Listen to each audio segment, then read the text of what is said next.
ನಿನ್ನೆ ರಾತ್ರಿ 7:40ಕ್ಕೆ take off ಆಗಬೇಕಾದಂತಹ ವಿಮಾನ ದೆಹಲಿಯಿಂದ ಬೆಂಗಳೂರಿಗೆ ಬರಬೇಕಿದ್ದ ಸ್ಪೇಸ್ ಜೆಟ್ ಇದು. ಸ್ಪೇಸ್ ಜೆಟ್ ಏರ್ಲೈನ್ಸ್ ಸಿಬ್ಬಂದಿಯ ಎಡವಟ್ಟಿನಿಂದ ಹಲವು ಜನ ಆತಂಕದಲ್ಲಿ ಸಿಲುಕಿಕೊಂಡಂತಹ ಘಟನೆ. ವಿಮಾನದಲ್ಲಿಯೇ 10 ಗಂಟೆ ಲಾಕ್ ಆಗಿದ್ರು ಪ್ರಯಾಣಿಕರು.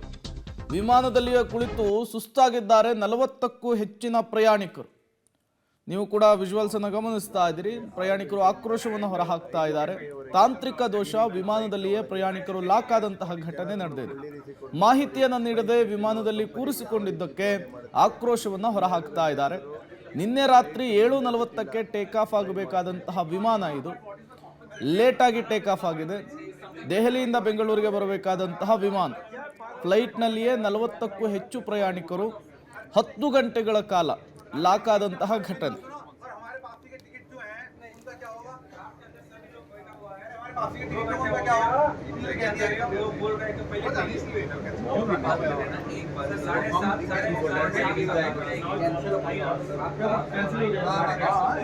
ಸ್ಪೈಸ್ ಜೆಟ್ ಎನ್ನುವ ವಿಮಾನ ಕಂಪನಿಯ ಇದೇ ವಿಚಾರಕ್ಕೆ ಸಂಬಂಧಪಟ್ಟಂತೆ ಮಾತನಾಡಲಿಕ್ಕೆ ಸ್ವತಃ ಪ್ರಯಾಣಿಕರಾದಂತಹ ವೆಂಕಟೇಶ್ ಮೂರ್ತಿ ಅವರೇ ದೂರವಾಣಿ ಸಂಪರ್ಕಕ್ಕೆ ಸಿಕ್ಕಿದ್ದಾರೆ. ಮಾತನಾಡಿಸ್ತಾ ಹೋಗೋಣ. ವೆಂಕಟೇಶ್ ಮೂರ್ತಿ ಅವರೇ ನಮಸ್ತೆ.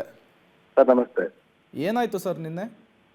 ಸರ್ ನಿನ್ನೆ ಈ ಫ್ಲೈಟು 7:40 ಹೊರಡಬೇಕಿತ್ತು ಸರ್. ಓಕೆ. ಅದ್ರ ಪ್ರಕಾರ ನಾವು 5 ಗಂಟೆ ಒಳಗೆ ಡೆಲ್ಲಿನಲ್ಲಿ ತುಂಬಾ ಭೀಡ್ ಇರೋದ್ರಿಂದ 2 ಗಂಟೆ 2.5 ಗಂಟೆ ಮುಂಚೆ ಬರ್ಬೇಕಾಗುತ್ತೆ. ನಾವು 4:15 5 ಗಂಟೆಗೆ ನಾವು ಏರ್ಪೋರ್ಟ್ ಒಳಗೆ ಬಂದ್ವಿ. ಇವರು 7 ಗಂಟೆ ನಮಗ್ ಗೊತ್ತೇ ಇಲ್ಲ ಇವ್ರು ಚೇಂಜ್ ಮಾಡಿದ್ರು. 7:15 4 ಸರಿ ಫ್ಲೈಟ್ ಟೈಮ್ ಚೇಂಜ್ ಮಾಡಿದ್ರು ರಾತ್ರಿ 1 ಗಂಟೆವರೆಗೂ. ನಮ್ಗೆ ರಾತ್ರಿ 12 ಏರ್ಪೋರ್ಟ್ ಫ್ಲೈಟ್ ಒಳಗೆ ಕರ್ಕೊಂಡ್ಬಂದ್ಬಿಟ್ಟು ಅಲ್ಲಿವರೆಗೂ ಅಲ್ಲಿ ಕ್ಯೂ ನಲ್ಲಿ ನಿಲ್ಸಿದ್ರು. ಒಂದ್ ಫ್ಲೈಟ್ ಅಲ್ಲಿ ಕರ್ಕೊಂಡ್ಬಂದ್ರು, ಇಳಿಸ್ಬಿಟ್ರು, ಮತ್ತೆ ಇನ್ನೊಂದ್ ಫ್ಲೈಟ್ ಹತ್ತಿದ್ರು. ಮತ್ತೆ ಇಡೀ ನೈಟ್ ಇಡೀ ರಾತ್ರಿ ಫ್ಲೈಟ್ ಒಳಗಡೆ ಕೊಂಡಿಟ್ಟಿದ್ದಾರೆ. ಬೆಳಗ್ಗೆ ಈಗ 7 ಗಂಟೆ ಆಗ್ತಾ ಬರ್ತಿದೆ, ನಾವ್ ಇಲ್ಲೇ ಕುಂತಿದೀವಿ. ಸುಮಾರು 10 ಗಂಟೆ 12 ಗಂಟೆ 13 ಗಂಟೆವರೆಗೂ ನಾವು ಏರ್ಪೋರ್ಟ್ ಒಳಗ್ ಬಂದು ಇವರು ಎಲ್ಲೂ ಬಿಡದಂಗೆ ನಮ್ಮನ್ನ ಒಳಗ್ ಹಾಕೊಂಡ್ ಕುಂತಿದ್ದಾರೆ. ಕೆಲವರು ತುಂಬಾ ಅದು ಇದು ಕಾಯಿಲೆಗಳಿಂದ ಸಫರ್ ಪಡ್ತಿದ್ದಾರೆ. ತುಂಬಾ ಕಷ್ಟ ಆಗ್ತಿದೆ. ಬಟ್ ಇವ್ರು ಯಾವುದೇ ತರದ ಒಂದು ನೀರಾಗ್ಲಿ ಅಥವಾ ಊಟ ಆಗ್ಲಿ ನಿನ್ನೆ 5 ಗಂಟೆಯಿಂದ ಅಥವಾ ನಮ್ಗೆ ಇನ್ನೊಂದು ಯಾವುದೇ ಸೌಲಭ್ಯ ಆಗ್ಲಿ ಒದಗಿಸ್ತಿಲ್ಲ. ಫ್ಲೈಟ್ ಇಂದ ಆಚೆನೂ ಬಿಡ್ಲಿಲ್ಲ. ಈಗ ಬೆಳಗ್ಗೆ 6 ಗಂಟೆಗೆ ನೀವು ಫ್ಲೈಟ್ ಇಂದ ಹೋಗಿ ನೀವು flight has been cancelled, so amount आपको 7 दिन में आ जाएगा ಬರುತ್ತೆ ಅಂತ ಹೇಳ್ತಿದ್ದಾರೆ. ಬಟ್ ಈಗ ನಾವು ಎಲ್ಲ ಸ್ಟ್ರೈಕ್ ಮಾಡಿದ್ಮೇಲೆ ಫ್ಲೈಟ್ ಒಳಗೆ ಕೂತ್ಕೊಂಡು ಸ್ಟ್ರೈಕ್ ಮಾಡಿದ್ಮೇಲೆ ಬೆಳಗ್ಗೆ ಇವಾಗ ಇನ್ನು ಸ್ಟಾರ್ಟ್ ಮಾಡೋ ಕಂಡೀಷನ್ ಅಲ್ಲಿ ಇಲ್ಲ. ಇನ್ನು ಬಂದಿದ್ದಾರೆ ಪೈಲಟ್ ಅಂತ ಹೇಳ್ತಿದ್ದಾರೆ, ಇನ್ನು ಸ್ಟಾರ್ಟ್ ಮಾಡಿಲ್ಲ.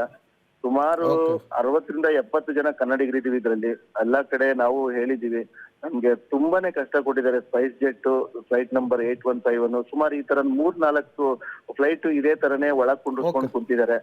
ಒಂದ್ 5 ಫ್ಲೈಟ್ ಕ್ಯಾನ್ಸಲ್ ಆಗಿವೆ. ಅದನ್ನ ಹೊರಗಡೆ ಸ್ಟ್ರೈಕ್ ಮಾಡ್ತಿದ್ದಾರೆ ಡೆಲ್ಲಿ ಏರ್ಪೋರ್ಟ್ ನಲ್ಲಿ. ನಾವೆಲ್ಲ ಬೆಂಗಳೂರಿಗೆ ಬರ್ಬೇಕಾಗಿತ್ತು. Okay, thank you public TV ಜೊತೆ ಮಾತನಾಡಿದ್ದಕ್ಕಾಗಿ.